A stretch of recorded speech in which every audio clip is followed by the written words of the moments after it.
Hi, welcome. Last week I showed you my paper craft room, and today Jim and I are going to give you a very brief tour of my sewing area, which also happens to be our laundry room. Now, before we go in, I'm standing in the doorway of the room. Before we go in, I must say we live in a 1950s North Carolina bungalow home. It's a one-story home that was originally about 800 square foot. The room we're looking at is part of the addition, which gave us a very large laundry room, and it also happens to be fully finished and enclosed, although we do need a little painting. Now, as we go in, we're going to ignore the whole laundry side of the room. You may get a brief glimpse of it, but my focus is just going to be on how I work in a very small space. And here we go.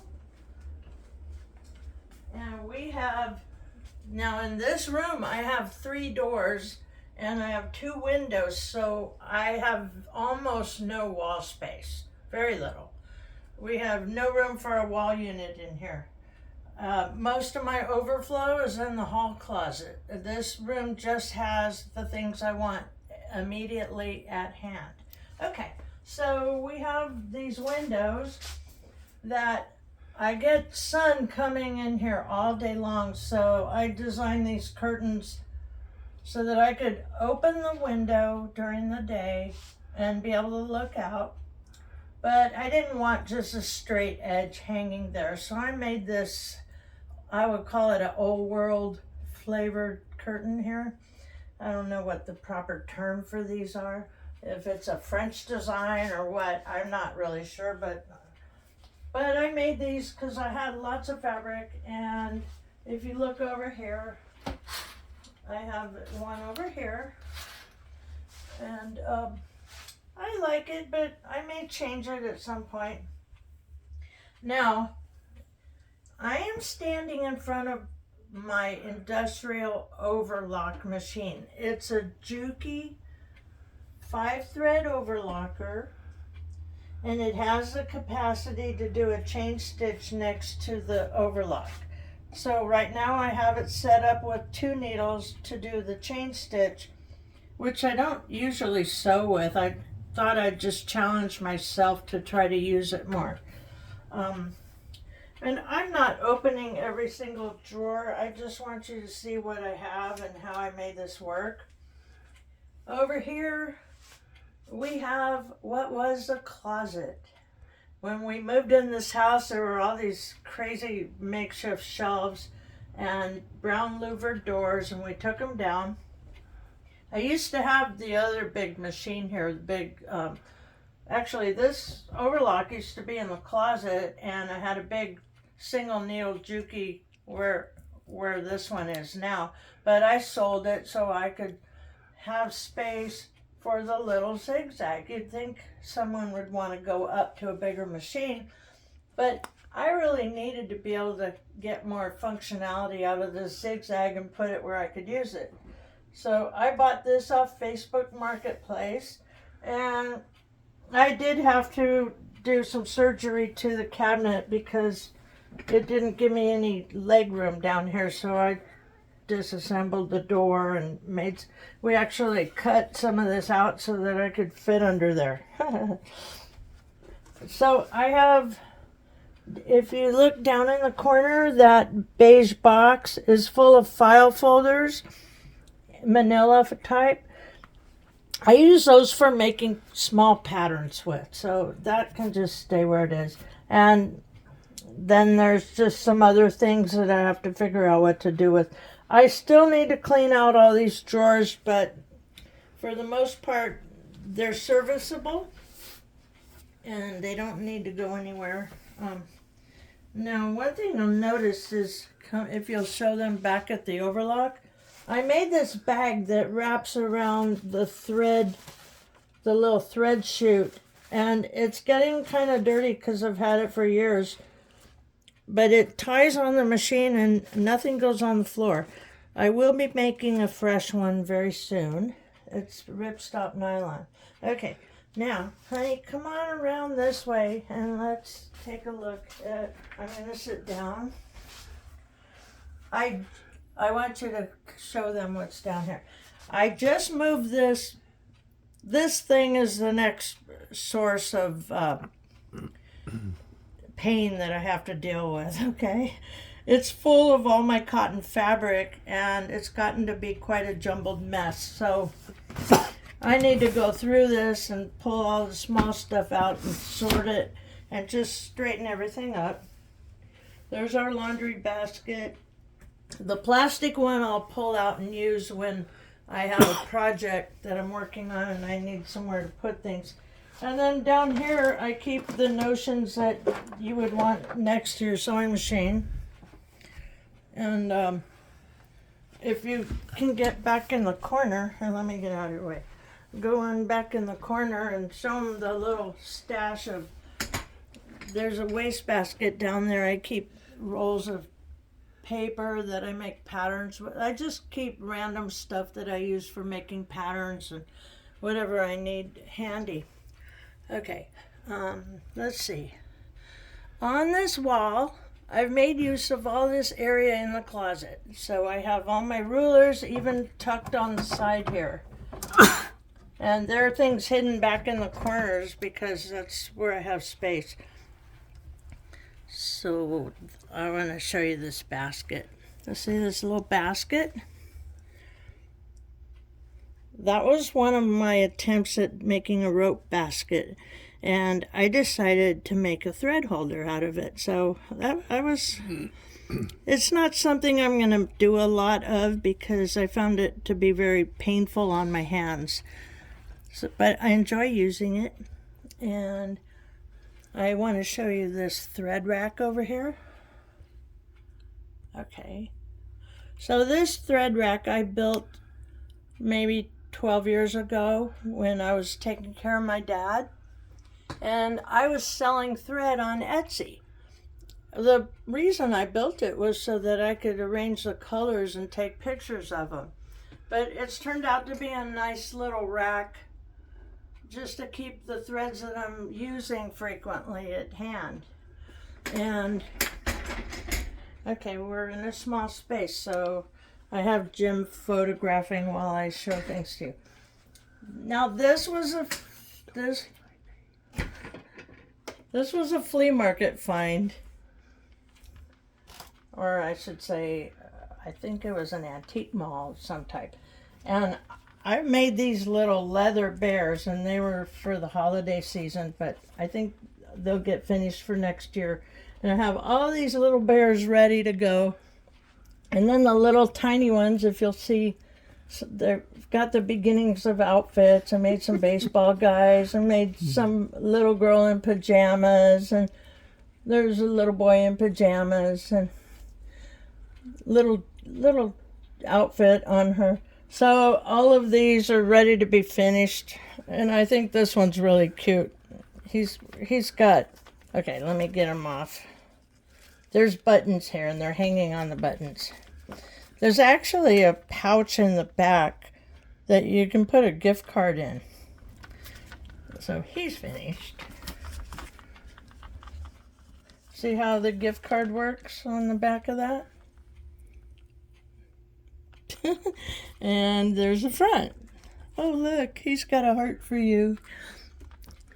Then this one, it was one of the first ones I finished, and his shirt actually buttons and opens up. Now, I said this was going to be a quick video. I don't want to go too off track with this, but I just wanted to see. These are my own patterns. These are little projects that I've been working on all this past year. The pants, of course. Now, there's a piece of elastic so you can tuck the gift card in the back. That was just an experimental one. And closing that back up, I was quite satisfied with that. I keep a lot of different needles there. Okay, so as far as this area goes, let me show you the upper shelf. Okay. So you see the LED light. You see the LED light right here we bought from Home Depot about 8 or 9 years ago. I think they were about $50 at the time, and I'm not sure how much they are right now. So all of these bins, I can reach them, but I have to stretch a little bit. They house a lot of ribbons, and that's a box of knitting tools. And mostly ribbons and elastics and cordings and things like that. No real projects are up here. I've had them, I rotate what I keep up here depending on, you know, when I do a cleanup, and I might change things around. But I can't take the face of this closet down, because if we decide to sell the house, we're going to have to put the closet doors back. So I do have a step stool over by the washer and dryer, and if you take a peek over here, you'll see that's the laundry room side of the room. Turn around there. So right there is where my step stool is, and we have a counter style water heater, and the original house cabinets are, turn around. Okay, so back over here. Okay, I'm going to show you this. Do you remember in my other video how I showed you the little tree that my husband made for the craft fair?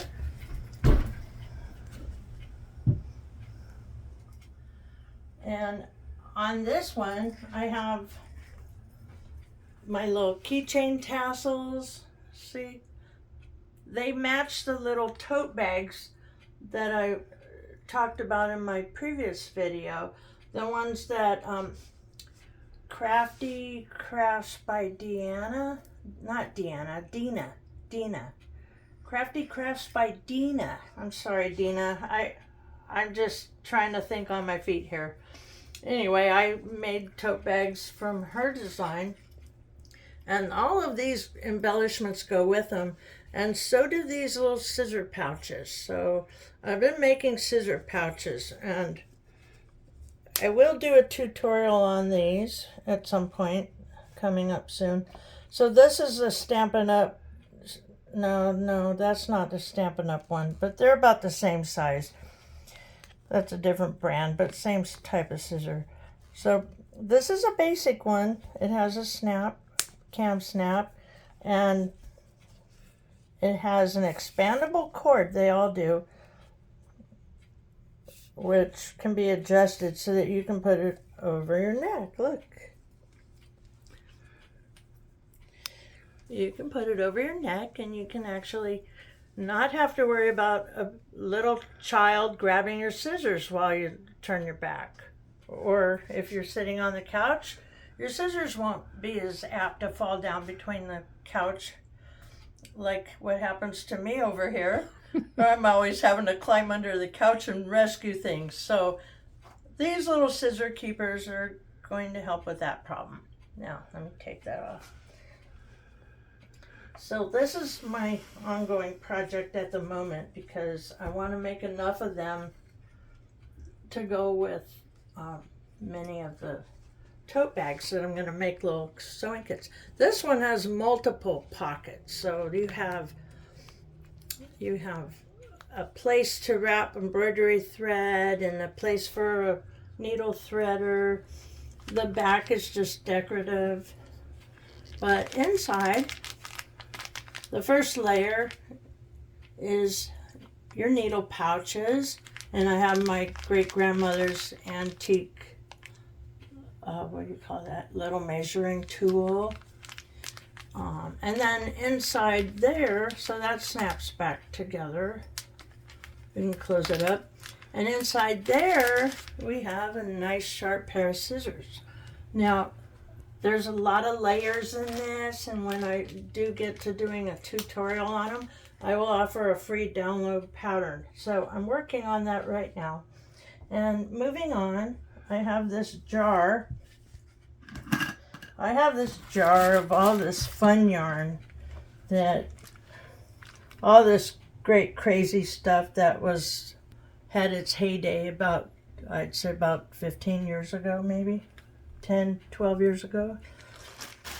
Well, I had come across a huge box of it at an estate sale, and I gave most of it away, but I kept about a yard or two of every color, so they're in there. And these are more of the scissor pouches that I'm working on. That I sold the embroidery machine because it really wasn't a very good one.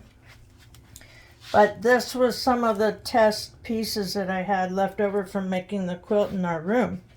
And these are going to be scissor pouches. So this is the first layer where I've lined it and turned it, and that's how this was constructed. That's the beginning of making this one. So I will revisit that at some point in the near future. Now, so let me make a comment about the top of this desk. This mat, you'll see these mats throughout my home, throughout my workspaces. When I worked for my brother in his advertising balloon business, he purchased a brand new 4-foot by 8-foot mat for his cutting table. And the numbers have long since worn off, and we've chopped it down into several pieces. So this is just to give me, it doesn't look good anymore, it's not pretty, and I actually have it upside down now. But it does a job, and one of these days I'll get new ones, but I don't really need them right now. So that's that area. And now over here, I just reorganized this today. The G represents Gonzalez, our last name, my husband's last name. On the first shelf in this basket are all my little stacks of beads, all the small containers like that. Oh, this little hand came off a mannequin, and I don't remember who gave it to me, but somewhere in the bridal world, when I was involved in the bridal business, probably 30 years ago, an employer said, "Here, you can have this." And she just follows me around wherever I go. I can make little bracelets and try them on her. Then down here is just a handy little toolbox for hammer and screwdrivers and some basic things. I have a cutting board over here tucked in the corner for if I want to do a real cutting project. I can use the dining table and it'll open all the way up. And then this is the rest of my bead collection here. So I will have to replace all these little jars because it kind of drives me nuts that they're not on display. Or I'm going to see if I can get my husband to build me a shelf where they can all be taken out of the basket and put up here. But meanwhile, these are all strips bundled together from more of the keychain tassels, and they're actually all bundled together. They just need finishing. As you can see, the little heads of them. And then I just cleared the board off. This is for a little flag or a banner. Oh, see the ends of this? Can you see it? I beaded that. I really like the way it turned out. Here, I'll show you this side. So that was fun. And then let's go down to the lower region of this shelf. And these are my Hebrew letters that I made the full set of Hebrew letters with felt. They're all average 4 to 6 inches. And I'm going to be putting this on a large banner with Velcro. And I will probably eventually list it online as an item somebody can purchase. So on these 2 bins I have lace, large pieces. And this top one has all the industrial nylon thread for from the ripstop nylon business from the advertising balloons. I still use some of that. This one is all embroidery thread, embroidery machine thread, and I've already eliminated half of it and donated. I kind of culled through it and just picked out the best colors. And the same with these. These are all large spools of thread from when I was selling thread. I bought every color they had and some duplicates. But I actually had all 8 of these full of this type of thread in every color imaginable, and I sold about half of it, and I kept the ones I thought I was going to use. So this is fabric I've been using on ongoing projects, and I need to go through that and tidy it up. And these are all different types of white fabrics, including some good silk. This is all stitchery. Every kind of fabric, and all my crewel wool is in there. And oh no, all the crewel wool is down here. Do you see all that? All the other components are in the middle drawer. So I've just recently put all of that in there. And most of that was purchased from thrift stores. I like to buy the kits and take them apart. Okay, so other than the laundry room side of this, I just have a couple things left. And this is there's actually 2 aprons on here that aren't finished yet. The one on top is a plus size, and the one underneath is just average, maybe size 10 to 12. So I'm probably going to finish these for the fall winter season for next year. And behind here I have a small ironing board that I can put on the table, and then I have a sleeve board which comes in handy so you don't get creases on your sleeves or you need to slip it inside something narrow. And then this is kind of cool. Let me show you these. These are pressing tools that I made, and this one has a water stain, but it doesn't matter. They actually work very well for turning things like apron strings, anything that's sewn up that you turn it out and you want to get a nice clean edge. You can put your pressing tool up inside, like the double-faced dinner napkins, double-sided napkins that I like to make. This helps me to make the seams nice and flat before I press them down. And up here is just a collage. When back in 2009, 2010, I frequented a website called Crafters, www.crafters.org, and I used to do swaps. So a lot of these were things that people sent me from swaps. And I made a little shadow box. I think that represents like 3 or 4 different swaps that I participated in. And so that's that. Then up above the laundry, we just have our household storage. And let me take you outside. Oh, one more thing over here before I take you outside. This is just a mounted board. It's a foam core board, and I have it on very sturdy twill tape that's nailed into the top of the door so that I can pin things on if I'm planning a project. I got the idea of these project boards from Lori Holt Designs. And sorry, I'm coming around over here. So here are 2 more of her project boards that I keep on the back of the door, and they have a soft batting side as well as a smooth side. So that idea came from Lori Holt, and she does a lot of quilting. I don't really care so much for quilting. I did my English paper piecing quilt, and it caused me to have surgery on my thumb. So I will stick to the sewing machine now. So meanwhile, we are going to check out the screen porch before the sun is gone completely. I have a little sign. I don't know where I got it. It says, enter with God's blessings, leave with God's peace. But I think I remember picking it up at a yard sale somewhere. So we're almost finished, but I want you to see that this is our little spot of joy here.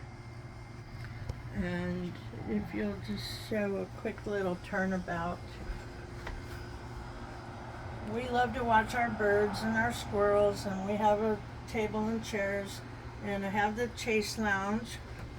I made the actual mattress and the pillow covers. They get washed a lot. And that round table, my husband made a new round wooden top. We had a big piece of marble on it, but it was so heavy that it made the table wobbly. And I just have an old shower curtain with elastic, and it's been raining, so it's kind of dirty right now. But here's a project my husband did that I have to show you. I bought this at the same antique mall I bought that other wall unit, and my husband put a hinged lid, and this was more of that 4x8 cutting board that we salvaged. So there's some more of that material. Down in here are my black sunflower seeds. Black oil sunflower seeds. And I have pecans here that came from a friend. But the way he did this bin, it actually is awesome because it keeps the liquid, it keeps the rain out of it. So we're right here with the screen, and if the rain comes in sideways, he did such a great job that it actually keeps the rain out. And I keep peanuts for the squirrels.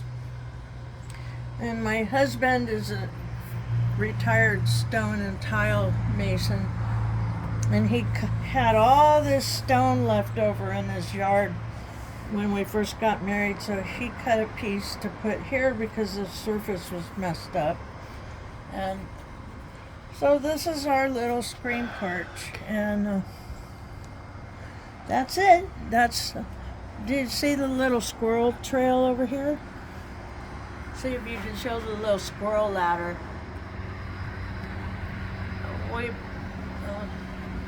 We built a little squirrel ladder, and there's some feeding trays that we made out of a chimney stack that my husband did actually. And we have the bird house and the bird feeders, and over here is another bird feeder on the other side of the yard. And so we have a nice little, look, there's a cardinal. There's a female cardinal on there she is. Oh, okay, bye folks. So that's my sewing area and my little joy spot, the screen porch. Now let's go back inside. Go back inside, and I will say good night. And I thank you all if you made it to the end of this. I really appreciate your time and your interest. All I want to say is my next videos will be, I have the hall closet to overhaul, and as soon as I'm finished cleaning that out, I'm going to start showing some of my projects that I've completed since we've lived in this house. And I may take you a walk through and show some of my husband's projects, like his fireplace renovation and some of the amazing talents that my husband has. He's awesome. So I will do a short video walking through showing some of the home improvement projects that we've had to do since we lived here. And then after that, I will be working on the scissor pouches, and I'll be in the paper room making more cards. And so that's what I have planned, at least in the near future. So please let me know what your interests are, and you know, I am a formal bridal designer, but I don't make big projects anymore, just little things. So if there's anything you think I should make a tutorial about, such as how to restyle a garment, I can do those things. But I would like to hear from you to see, what are you looking for out there? Are you looking for something that's not being shown regularly? Um, you know, if it has to do with sewing, that's my forte. So I will say good night, and I thank you for coming. Bye.